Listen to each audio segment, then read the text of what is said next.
Hi, good afternoon, guys. Good afternoon, Jack. If I just heard the squad correctly now, you tweaked your loose trio slightly with the Veer here at 8 and Miller Ace at 7. Is that correct? Yeah, in fact, I mean, again, they might swap tomorrow, but it's just the combinations or the numbers not important. I think again, it's Miller has played 8. Yeah, he's probably going to cover for lock tomorrow as well, because of the fact we don't have a lock on the bench. But so yeah, so basically, he could start at 7. He might be at 8 at some scrums as well.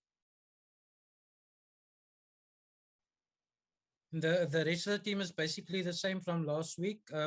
Obviously, great continuity, and also chance, as you said earlier in the week, for these guys to show that they can handle an away game as well. Yeah, Ashok, so as I said to them, I think it's only fair that if they play at home, I needed them to play at home as well. It would be unfair for me to bring that group of players as a once-off to come and play against Exeter. I just looked at their team now. I've just got it now. So, I mean, they've got Stuart Hogg and Jack Nowell and Henry Slade. If I go through that list, I mean, basically, a lot of England internationals, Luke Cowan-Dickey, Scott Seo, Johnny Gray, David Ewers played for England, Sam Simmons played for England. So, I mean, the list just goes on and on and on. So, yeah, to answer your question, I think it would have been only fair for me after last week. They got a home game. They get an opportunity now, away game, to see if they can back up that performance.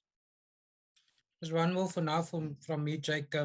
How's this weekend's challenge different to last week? Obviously, you were at home and the way, obviously, but just in terms of the caliber and playing away from home. Ashfaq, it's completely different. 26 hours economy class around the world. I think it's about -2 outside. 4-hour bus journey. What more can I say? That this challenge is very different to getting in your own bed, getting up in the morning,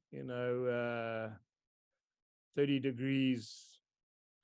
So I mean, as I said, it's a completely different test for these youngsters, completely different test for us as a group. But as I said to them in the chat, Ashfaq, sometimes you get opportunities, you don't always get them when you want them. You don't always get them in the environment you want them.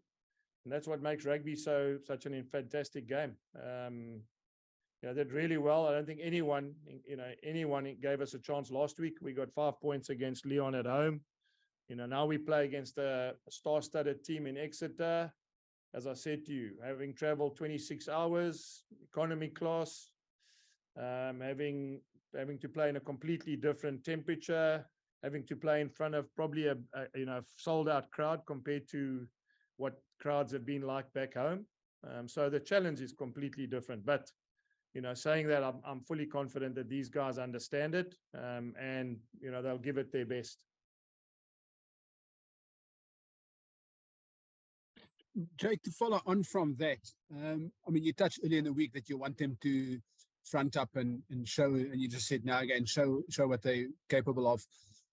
Often when teams are at home, you go to the training grounds, you go home, you switch on and off. When you're on a tour like this, a team is together all the time. You focus on rugby and purely rugby. Does this help when you got a squad like this who's not your front line or your first choice or whatever we want to call them? It gets them to gel and they become a better team rather than better individuals. Yeah. I mean, obviously, when you got your other players here, it's exactly the same. I mean, as I sit here, I'm in the team room. Just had a meeting with some of the leaders. The stadium is literally an iron away from here. I mean, literally you can walk to the stadium.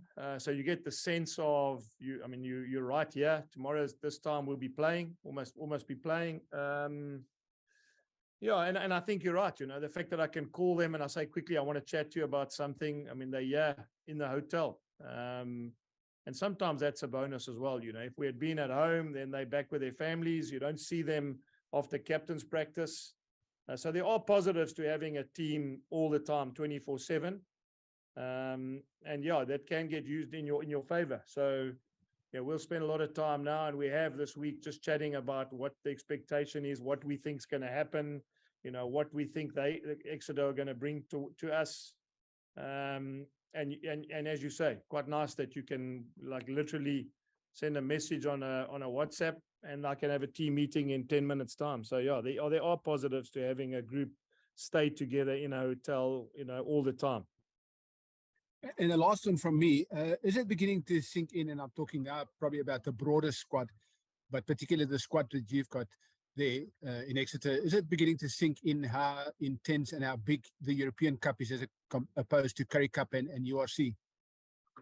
Yeah. No, I mean, obviously, I would answer that by saying I've been quite fortunate because I've coached in it already. I've coached with Montpellier, I coached in the Challenge Cup and the European Cup. So, yeah, I mean, it's no, as you say, maybe to these guys, it's now dawning on them about how tough this comp is. I mean, this is, as I said to you, I mean, we've just flown around the world. We got here, we're playing, as I said to you, half this team of internationals. We've got, I mean, some really young guys here. If you look at Cameron Honeycomb, Colton Bunnies, they're playing tomorrow for the first time. Both of them are just out of under 20s. I mean, they're really young.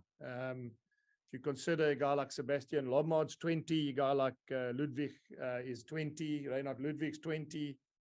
It's obviously fantastic for these youngsters to measure themselves against such a good team and in such a foreign environment. But that's where we are, Jan. That's what we have.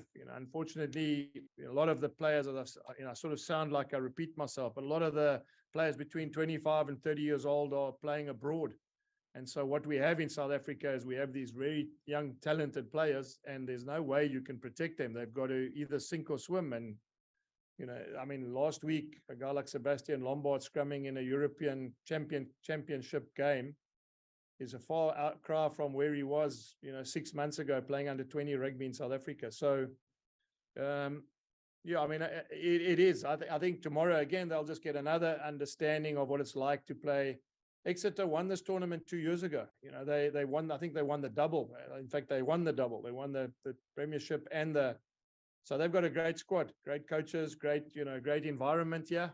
And it's going to be tough for them. It's going to be tough for our young guys but it's all part of coaching, and it's all part of growing as a group. Thank you. Thanks, Jan. Carl? Okay, thanks for the opportunity, but it must be also easier to motivate these guys because obviously, firstly, they want to prove to you that they actually deserve to be in, let's call it the A squad. And secondly, they want to prove to the spectators and everybody that they are truly Blue Bulls or Vodacom Bulls. Yeah, Carl. I mean, you played rugby, you understand rugby. That's the challenge I've given them, to show me whether or not they can play at this level, to show me whether or not they can handle pressure. Because there's a lot of pressure in this competition, and I'm talking about pressure from the point of view that when the other team's on a roll, you've got to be good enough to keep them out. And this team, as we all know, Exeter in the 22 are very, very dangerous. Probably the most efficient team in the 22, in the whole competition. So it's going to be a challenge for them. But I'm repeating myself, Carl. I mean, I have full faith in these guys. They're playing for the Bulls. The Bulls are a proud rugby club.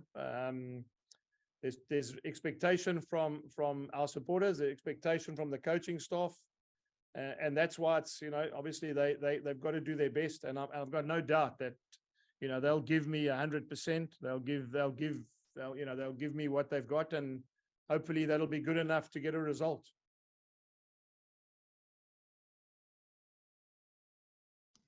No follow-up there, Carl. Ashfaq? Like, how cold is it really there? Yeah, it's about, I think I read on the news this morning, or I heard on the TV news that in some areas of England, it went down to -9 last night, Ashfaq. As I speak now, I've just heard that we're not allowed to train on the main field because it's covered. So we need to do our captain's practice on the B field, and they too can't train. I mean, they were going to train now, which is midday, and they can't get on the field. We're supposed to train at 3 o'clock, so I can't see that it's going to get any warmer between now and 3 o'clock. So being down to -9 in the UK, it's probably, I don't know what it's like now, but it's probably -1. So yeah, very different to what it is back up in Pretoria and Cape Town. I mean, that's surely the coldest that the guys would ever have experienced ahead of a game. Yeah. How would they deal with that? And will some of the guys even have to play with gloves?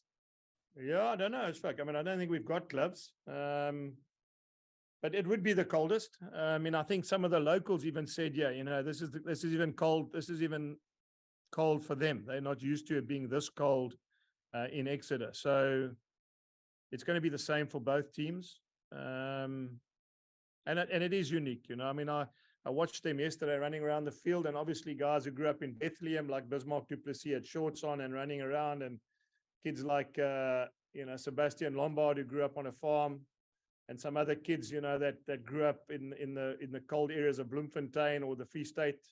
They seemed as though it was just another early morning, jog around. So hopefully, as I said, some guys are used to it. We'll have a look tomorrow and see how we handle it. But it's going to be a unique experience for us, especially after 26 hours of traveling, economy class.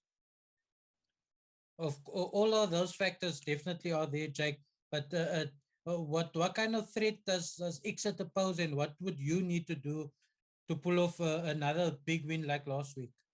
Okay, so I mean that's a good question, Ashfaq. I mean, if I look at this team, as I said, they've got, internationals almost across the field. The one thing they do, they're incredibly efficient in the 22.